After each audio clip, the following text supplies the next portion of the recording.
हलाला के लिए तैयार रहिए। क्यों? क्योंकि मलाला ने कहा है। और बहुत सारे लोगों ने बहुत कुछ कहा है।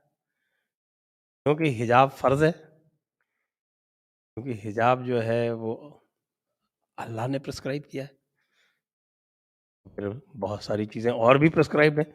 आइए पता करते हैं क्या-क्या प्रिस्क्राइब्ड है और हमारा आपका यानी काफ़िरों का मुस्तक़बिल क्या है अब। तो सब्सक्राइब कर लीजिए, सब्सक्राइब करने के साथ-साथ आपसे ये भी अनुरोध है कि आप हमें सपोर्ट करें, हमारे डिस्क्रिप्शन में जाके और वहाँ से हमें फ़ॉलो भी करें।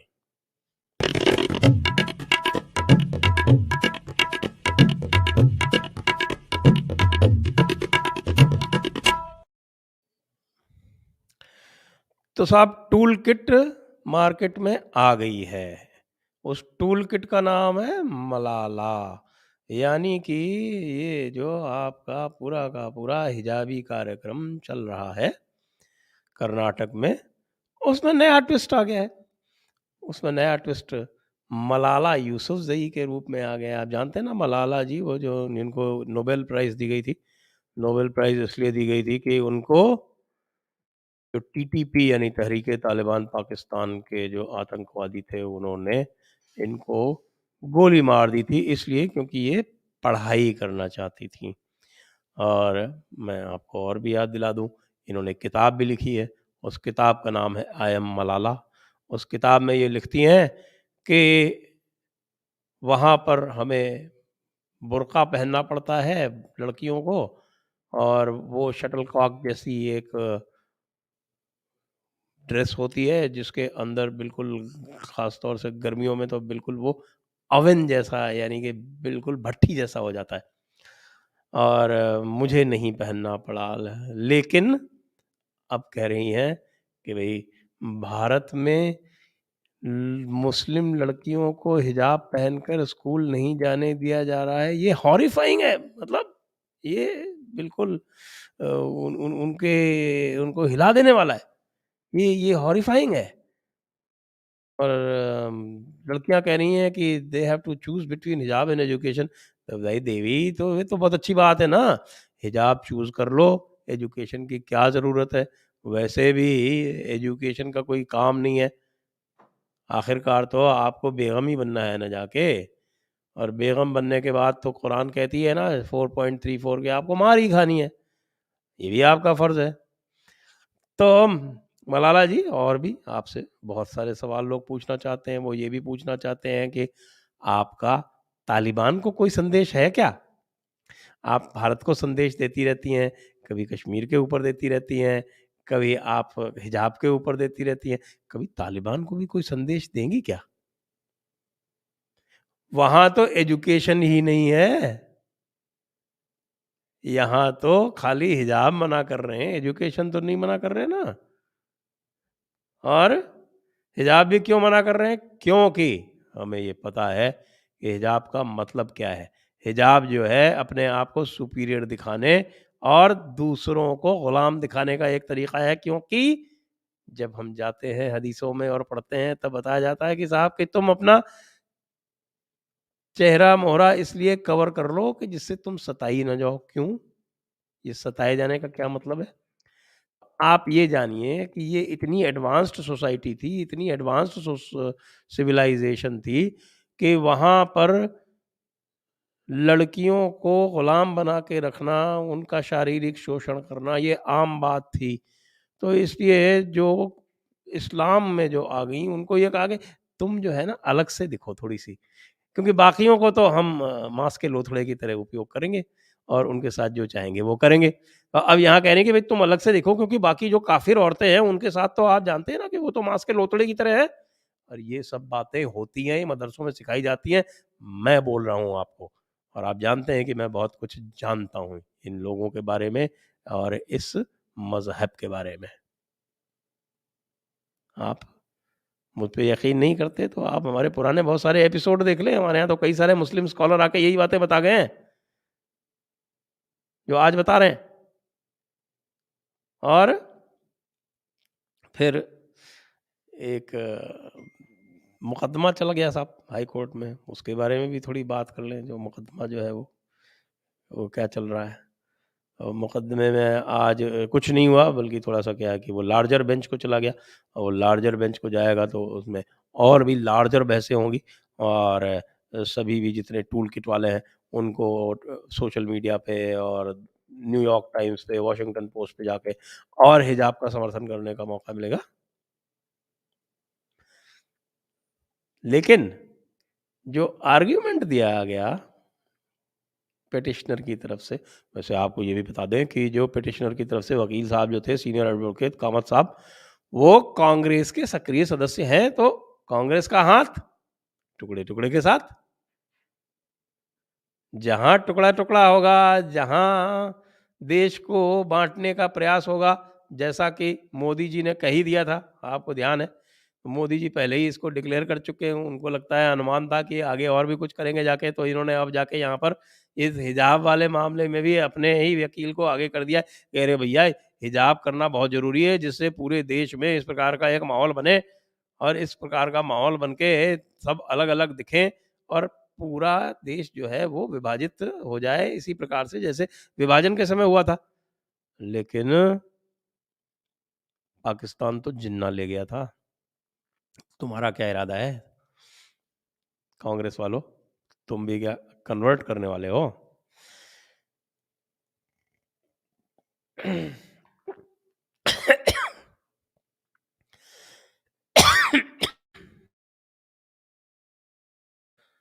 तो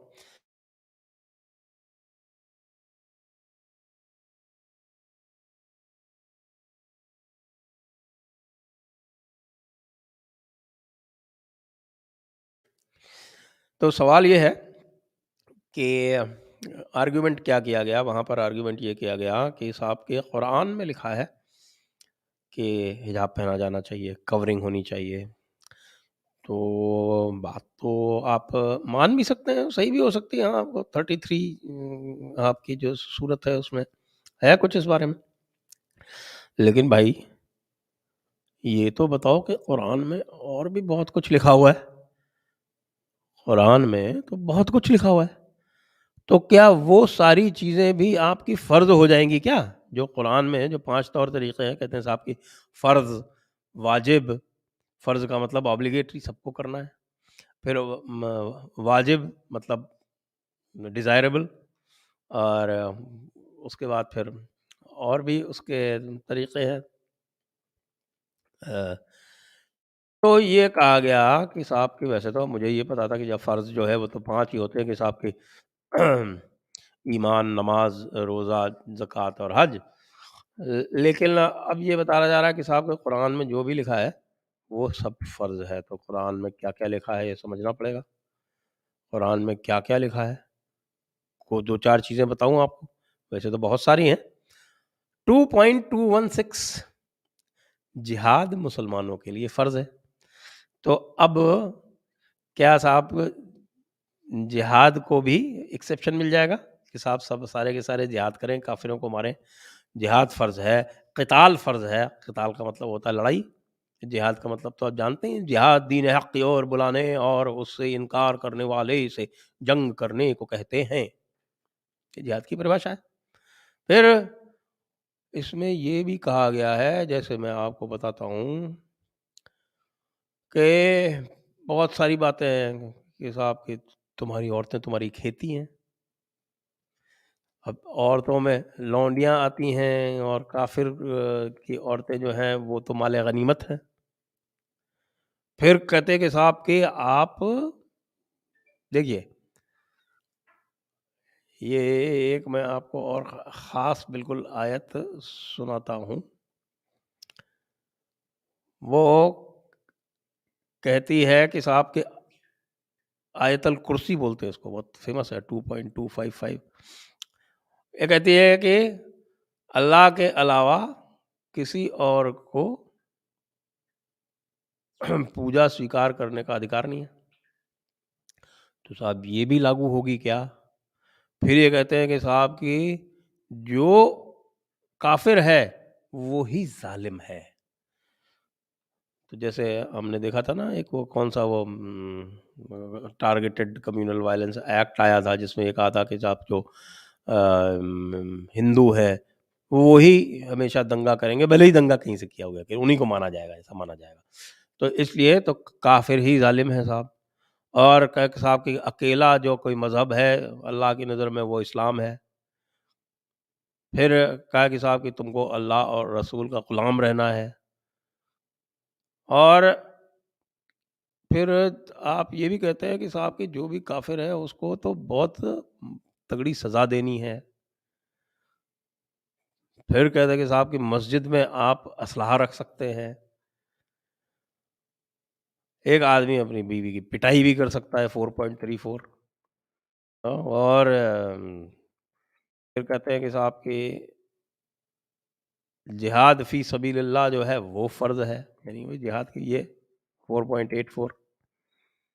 और ये कहता है 4.89 बड़ी इंटरेस्टिंग है। कि अगर जो है दीन हक़ से इनकार करता है कोई काफ़िर, तो उसको पकड़ के उसका कत्ल कर दो, 4.89। तो ये तो मैं आपको कुछ-कुछ बता रहा हूँ, वैसे तो अगर नवीं सूरत में आप जाएँगे, चलिए मैं आपको नवीं सूरत की कुछ ख़ास-ख़ास बातें सुना देता हूँ, बड़ी इंटरेस्टिंग, बड़ी इंटरेस्टिंग। नवीं सूरत क्या कहती है कि साहब कि सारे मुशरिकों को कत्ल कर दो, 9.5। फिर कहते हैं कि साहब कि अगर अल्लाह को कोई ना माने तो तुम्हारे जो भाई और बाप हैं, उनसे भी दोस्ती मत करो, 9.23। फिर कहते हैं साहब 9.29 कहते हैं कि साहब कि जो क्रिश्चियन और जूस हैं, इनसे जिहाद करो और इनसे जज़िया वसूल करो। फिर कहते हैं कि साहब कि अगर 9.39 कहती है कि अगर तुम काफ़िरों से जिहाद ना करोगे, अगर तुम काफ़िरों से क़िताल ना करोगे, तो अल्लाह तुमको माफ़ नहीं करेगा। मैं सिर्फ़ ये जानना चाहता हूँ, ये जज साहब जो थे, कामत साहब, यदि आप सुन रहे हों, तो ये मुझे बताएँ कि क्या ये जो सारी बातें जो लिखी हुई हैं कुरान में, इनको भी आप फ़र्ज़ बता के लागू करवाएँगे क्या? और बताऊँ आपको? जैसे कि ये काफ़ी नहीं है, आप ये देखें कि इनके हदीसों में क्या-क्या आ गया? भई हदीस भी शरीयत का पार्ट है और ज़्यादातर लोगों को तो हदीस ही पढ़ाई जाती है। तो हदीस में क्या कहते हैं साहब कि वो हदीस कहते हैं कि साहब कि काफ़िर की ज़र ज़मीन ज़ोरू, वो सब मोमिनीन की है। अब आपको 1 मिनट में उसका रेफ़रेंस बता देता हूँ, नहीं तो लोग कहेंगे साहब कि देखिए हेट फैला रहे हैं, ये नफ़रत फैला रहे हैं। और नफ़रत की बात आई तो साहब ये भी बता दें भाई लोग कि जो नफ़रत के अहकामात हैं, वो किस इस्लामी किताब में पाए जाते हैं? तो लिखा हुआ है, नफ़रत करने के तरीक़े बताए हुए हैं उसमें। फ़तावा रज़विया आपने सुनी हो। फ़तावा आलमगीरी के तो ख़ैर ट्यूटोरियल चल रहा है, आप लोग धीरे-धीरे सीख ही जाएँगे पूरा, उसमें पारंगत कर दूँगा मैं आपको। तो ये है साहब सही बुख़ारी 1.8.387 और कहा गया है कि सब लोगों को तब तक जिहाद करना चाहिए जब तक कि पूरी दुनिया में इस्लाम नाफ़िज़ ना हो जाए। ये लीजिए, फिर कहते हैं कि साहब कि अगर धोखाधड़ी से इस्लाम आगे बढ़ता है, तो वो जायज़ है। हैं? 1.8.443 कि साहब मस्जिद में असलहे रखना जायज़ है। फिर कह रहा है कि साहब कि ब बुखारी 2.26.594 कि जिहाद से अच्छा और कोई काम मुस्लिम नहीं कर सकता। वो हज से भी बेहतर है। तो ये कह रहे हैं कि साहब बुखारी 4.52.142 जो इनकी किताब जिहाद है उसमें, वो कहते हैं कि साहब कि जिहाद जो है, वो तब तक जारी रहेगा जब तक कि पूरी दुनिया इस्लाम में कन्वर्ट ना हो जाए। और ये कहते हैं कि काफ़िरों की ज़िंदगियाँ, काफ़िरों का माल, काफ़िरों की औरतें, ये सब जिहाद के नीचे है और ये सब जो है ये मोमिनीन की हैं। और जो इससे इत्तेफ़ाक़ी रखे, उनका सर कलम कर दो। तो मैंने तो आपको कुछ हल्की-फुल्की नायाब चीज़ें बताई हैं। आप इस पर ये तय करें कि अगर ये लाइन ऑफ आर्ग्यूमेंट है, तो बेचारा जज क्या करेगा? क्या कहेगा कि नहीं साहब आपको चूँकि राइट ऑफ रिलिजन है, आर्टिकल 25 है हमारे यहाँ, तो आर्टिकल 25 के मुताबिक आप ये सारे काम कर सकते हैं। लेकिन आप ये सारे काम नहीं कर सकते हैं। मलाला, ये काम भारत में नहीं होगा, क्योंकि भारत ना केवल संविधान से चलता है, भारत जो है वो अब आप लोगों के तौर-तरीकों को अच्छी तरह से समझ गया है। और इसी समझाइश का और इसी समझने का ये नतीजा है कि जब ये काले टेंट खड़े हुए, तो वहाँ पर अनगिनत उनसे 10 गुने भगवा वस्त्र वाले भी आ गए। और ये जो आप लोगों ने जो काम शुरू किया, जिसका नतीजा हम जानते हैं, क्योंकि इस्लाम की क़ुव्वत को सबके ऊपर आपको बिठाना है ना, आपको ये दिखाना है कि हेजेमनी तो इस्लाम की चलेगी, चाहे आप माइनॉरिटी में हो और चाहे आप मेजॉरिटी में, हुकूमत तो आपकी चलेगी, क्योंकि आप यहाँ के बादशाह रहे हैं, मुग़ल एम्पायर रही है। ये दिखाने के लिए ये सारा कार्यक्रम चलाया जा रहा है, लेकिन अब ना चलेगा। अब ना चलेगा, लोग सब समझ गए हैं, लोग इरादे जानते हैं, लोग ये जानते हैं कि आप धीरे-धीरे करके नई-नई डिमांड करते रहोगे, आप धीरे-धीरे करके नए-नए शगुफ़े छोड़ते रहोगे, नई माँगें आती रहेंगी, और एक चीज़ दे दी तो उससे ख़त्म नहीं हो जाता, उससे अगली चीज़ शुरू हो जाती है ना। सोहरावर्दी ने क्या कहा था कि पाकिस्तान हमारी कोई आखिरी डिमांड नहीं है, पाकिस्तान हमारी लेटेस्ट डिमांड है। पाकिस्तान मिल जाएगा तो फिर कुछ और माँगेंगे, फिर कुछ और मिल जाएगा तो फिर कुछ और माँगेंगे। तो ये तो बिल्कुल तरीक़ा जो है वो एस्टेब्लिश्ड है, इसमें कोई नई बात नहीं है। तो इस जानकारी के साथ अब हम आज यहाँ पर यही कार्यक्रम समाप्त करते हैं, और मलाला को यह दुआ देते हुए कि भई तुम्हारा हलाला जल्दी हो।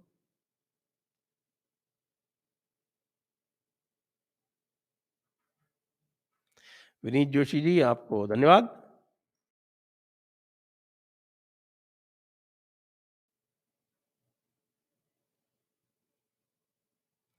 आयुष पांडे, हिंदू क्यों तुरंत बैक फुट पर आ जाते हैं? ना भई, ये आप गलत कह रहे हैं, कर्नाटक में हिंदू कोई बैक फुट पर नहीं आए, बिल्कुल बैक फुट पर नहीं है।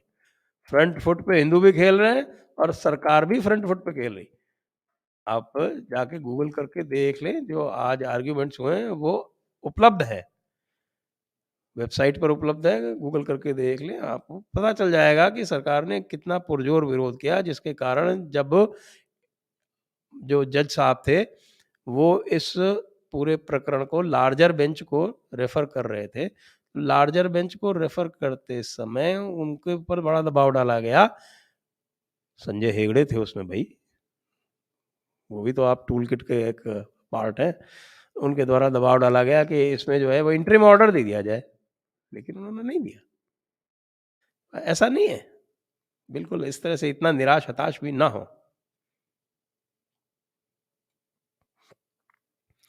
Popat Mohammed schools, no religious place. First of all, airport security, frisk, you pull off all your hijab and burqa, army, hospital, court, all have uniform. इनका नौटंकी, हाँ बिल्कुल सही है। तो कल को कहेंगे हम सुप्रीम कोर्ट में जो हिजाब पहन के जाएंगे, वो भी पहन के जाएंगे। बड़े भाई का कुर्ता, छोटे भाई का पजामा पहन के जाएंगे। अरशद मालविक, किताब के अनुसार आधी अकल है तो स्कूल जाने का क्या? भाई देखिए, आप क्या ये गहरे प्रश्न मत पूछिए।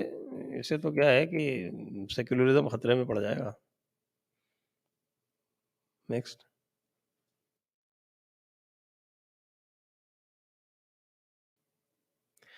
मोहित शर्मा, हिजाब की जो नई बीमारी आई है उसका क्या इलाज होगा? ये दिल्ली दंगे 2 जैसे प्लान है हिजाब के रास्ते।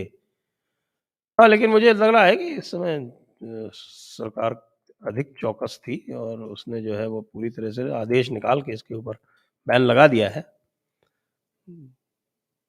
जी, इसी के साथ आप सभी लोगों को धन्यवाद। जय हिंद, वंदे मातरम, और मलाला को एक बार फिर से हलाला की शुभकामनाएँ। Press the bell icon on YouTube and don't miss another update.